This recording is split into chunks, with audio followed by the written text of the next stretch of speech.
Hello everyone, welcome back to my channel. The roar of jet engines cuts through the desert air as a sleek, delta-winged fighter slices across the sky.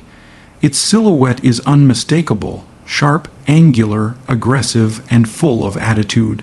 This is the Israeli Kfir, a fighter jet that looks like it belongs to the late Cold War era, because it does.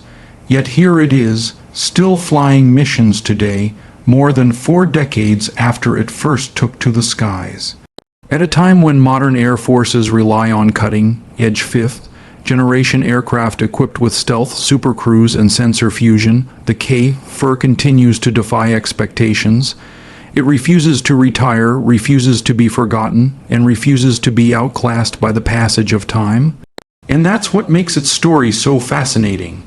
How can a fighter jet designed in the 1970s still remain relevant in an era dominated by advanced jets like the F-35, Rafale, Typhoon, and Gripen? The answer lies in a combination of necessity, clever engineering, constant upgrades, and a surprising degree of performance that still impresses military analysts today. To truly understand why the Kfir has survived this long, we need to go back to the moment it was created. In the late 1960s, Israel found itself in a desperate situation. After the Six-Day War, France, Israel's main weapons supplier, imposed a complete arms embargo. This meant Israel could no longer receive its expected order of Mirage 5 fighter jets, which were essential for maintaining air superiority in a region surrounded by hostile neighbors. With no access to new aircraft and growing tensions across the Middle East, Israel urgently needed a solution. That solution would eventually become the Kfir. Israeli engineers began by reverse engineering the Mirage 5, a jet they were already familiar with. But Israel wasn't just copying the Mirage, they were improving it heavily. They redesigned the fuselage, enhanced the wings, added canards to increase maneuverability, and strengthened the airframe to handle more stress. Most importantly, they replaced the original French engine with a far more powerful American one, the General Electric J79. This was the same engine that powered the F-4 Phantom, one of the fastest and most powerful fighters of its era. The J79 gave the Kfir a dramatic increase in thrust, allowing it to outperform the Mirage in speed, climb rate, and acceleration. The transformation was so significant that the Kfir wasn't just a copy. It was a new beast altogether. When the Kfir entered service in 1975, it immediately proved its value. Israeli pilots found it fast, stable, and extremely capable. It could intercept enemy aircraft quickly, carry a respectable payload, and operate with reliability even in harsh desert conditions. But what really made it stand out was its versatility. It could perform air-to-air missions, ground attack missions, reconnaissance roles, and everything in between. For a small air force like Israel's, which needed every jet to serve multiple roles, this flexibility was invaluable. Despite its strong performance, the Kfir wasn't without limits. It lacked some of the advanced avionics that newer jets possessed. It wasn't the most maneuverable aircraft in close-range dogfights. And as time passed, the Israeli Air Force eventually replaced it with more capable jets like the F-16 and F-15. Yet even after being phased out of Israeli frontline service, the Kfir didn't fade into history. In fact, its real journey had only just begun. One of the most important reasons the Kfir continues to fly today is the upgrade path that Israel Aerospace Industries developed for it. Instead of letting the aircraft become obsolete, Israel kept modernizing it. They replaced old radars with new ESA radars, installed digital glass cockpits, integrated advanced electronic warfare systems, added support for modern missiles, and improved navigation and communication systems. The result of these upgrades is the Kfir Block 60, a version of the jet that looks vintage on the outside but behaves like a modern fourth-generation fighter on the inside. This upgraded Kfir can fire beyond visual range missiles, guide precision weapons, evade radar tracking, and communicate with modern command networks. For many countries that cannot afford next-generation jets, the Kfir Block 60 became an attractive option, almost like getting a modern fighter at a discount price. Affordability is a major reason for the Kfir's longevity. Modern fighter jets are extremely expensive. A single F-35 can cost well over $100 million when factoring in training, maintenance, and lifetime support.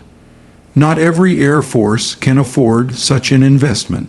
Many countries in South America, Asia, or Africa have limited budgets but still need a capable fighter to patrol their airspace and maintain a credible defensive presence.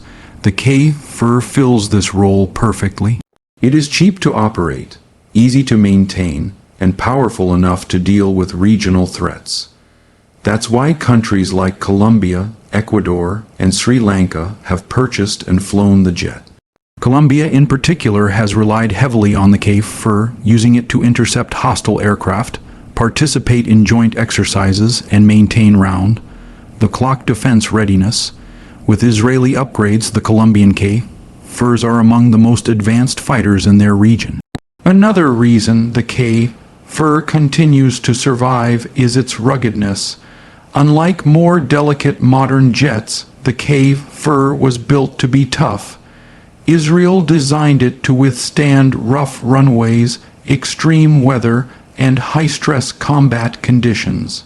The jet's airframe is strong enough to handle intense G-forces, meaning it can still perform aggressive maneuvers even after decades of use. Many Kfir airframes around the world still have thousands of flying hours left. This means they can keep operating safely without requiring expensive replacements or major structural overhauls. In aviation terms, this alone gives the jet a huge advantage over many of its contemporaries. Then there's the simplicity factor. The Kfir, compared to modern jets, is relatively easy to maintain. It doesn't require massive support crews, specialized hangars, or advanced diagnostic equipment. Smaller air forces appreciate this because it allows them to keep their jet's mission ready without relying on complex logistics. At a time when many advanced fighters are grounded due to maintenance issues, the Kfir's reliability gives it a practical edge.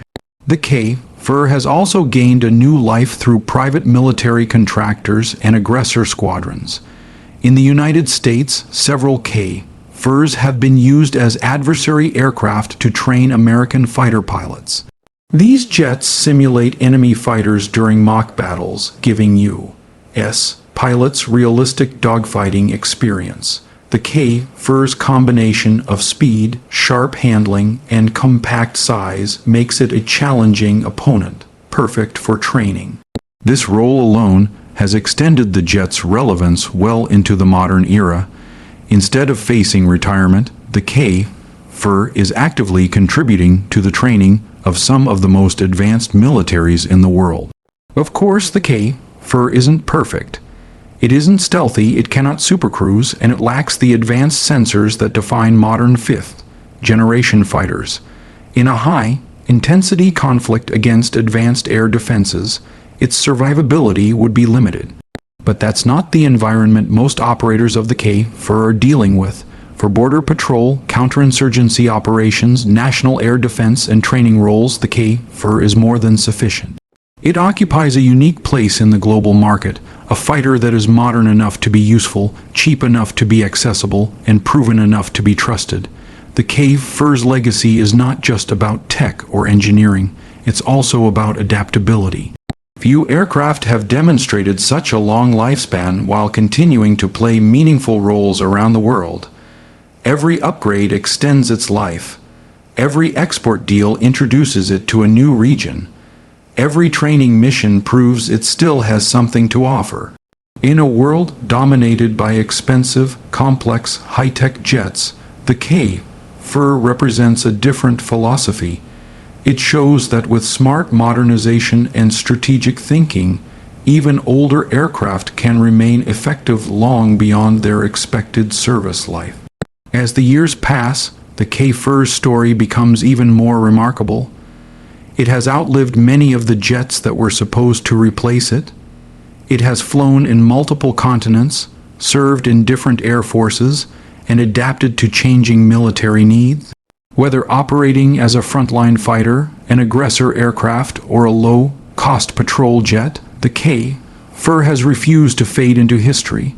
Instead, it has continued to soar, proving that age doesn't always define relevance. And now, more than 40 years after it first flew, the Kfir remains a symbol of resilience. An aircraft born from necessity, shaped by innovation, and kept alive by constant reinvention. Its engines still roar. Its wings still cut through the air. Its mission is far from over.